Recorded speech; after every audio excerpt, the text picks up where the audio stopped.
చూస్తుంటేనే నోట్లో నీళ్ళు ఊరుతా ఉంది కదండి. ఈ పప్పు ఎలా చేసుకోవాలో చూద్దాము. మనము చాలా ఈజీగా పప్పు ఎలా చేసుకోవాలో చూద్దాము.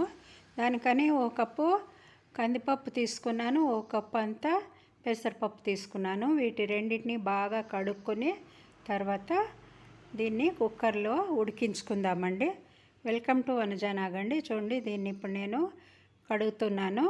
కడిగేసి ఈ నీళ్ళంతా వంచేసి బాగా 2-3 సార్లు కడుక్కోవాలి.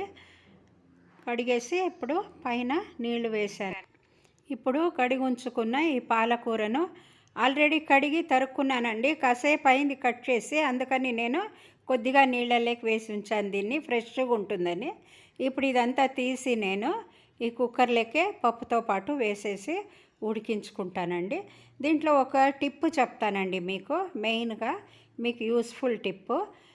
దాన్ని ఫుల్ వీడియో చూడండి మీరు. ఇప్పుడు ఇందులో టొమాటో కట్ చేసి వేసాను, తర్వాత జీలకర్ర పసుపు కూడా వేసేసానండి. వేసి ఇప్పుడు ఓ స్పూన్ అంత నూనె తీసుకుని ఇలా మనము కుక్కర్లో పక్కన సైడ్కి అలా వేసుకుని పూయాలండి.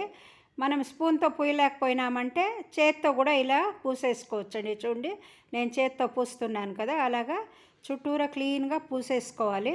పూసుకుని మూత ఉంచాలండి మనము. ఈ మూత ఉంచినాక మూతకు కూడా ఒకే ఒక డ్రాప్ అంతా నాజల్ ఉంది కదండి, ఇక్కడ చూస్తున్నారా, దాంట్లోకి వేయాలి. అంటే అది పొంగు వచ్చి నీళ్ళు పైకి వచ్చేటట్టు ఉంటే కూడా లోపలికి వెళ్ళిపోతుందండి. అందుకని చింతపండు కూడా ఇప్పుడు నానబెట్టుకున్నాను. ఈ కుక్కర్ ఉంచాను చూడండి, మూత ఇదిగో విజిల్ వస్తూ ఉంది, చూస్తున్నారా.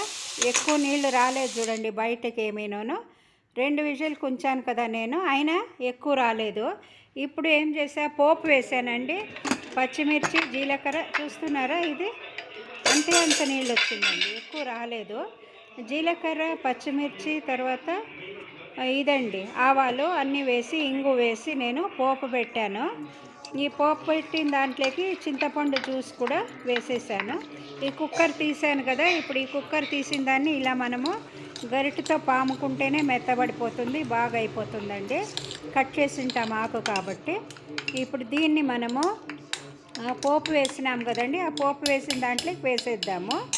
ఇప్పుడు చూడండి, ఇది చాలా బాగా ఉడికిపోయింది. 2 విజిల్లేనండి, కాకపోతే బాగా ఉడికిపోయిందండి. ఇప్పుడు ఈ చింతపండు రసంలోకి ఉప్పు కూడా వేసేసానండి. ఉప్పు వేసింది అయినాక దీన్నంతా కూడా చూడండి, ఉడికింది పప్పు అవి ఉండింది కదా, ఆ కూర పప్పు, దాన్నంతా వేసి ఇలా నేను కలిపెట్టేస్తున్నాను. మీకు పప్పు చాలా గట్టిగా ఉంది అని అనిపిస్తే కొద్దిగా నీళ్లు వేయచ్చండి. ఎలాగో ఆ కుక్కర్లో ఉడికించినాం కదా, దాంట్లోంది కొద్దిగా నీళ్ళు వేసాను నేను దీంట్లోకి. ఇప్పుడు చూడండి, ఇది ఉడికేంకి ప్రారంభమైంది, బాగా ఉడుకుతూ ఉంది చూడండి. ఉడికింది అయినాక మనము దించేసి వేరే సర్వింగ్ బౌల్లోకి వేసేసుకుందాము. చాలా కమ్మటి వాసన వస్తూ ఉందండి. మీరందరూ చేసి చూడండి, ఎలా వచ్చిందో కామెంట్లో పెట్టండి. లైక్ చేయండి, షేర్ చేయండి, సబ్స్క్రైబ్ చేయడం మర్చిపోకండి. థ్యాంక్స్.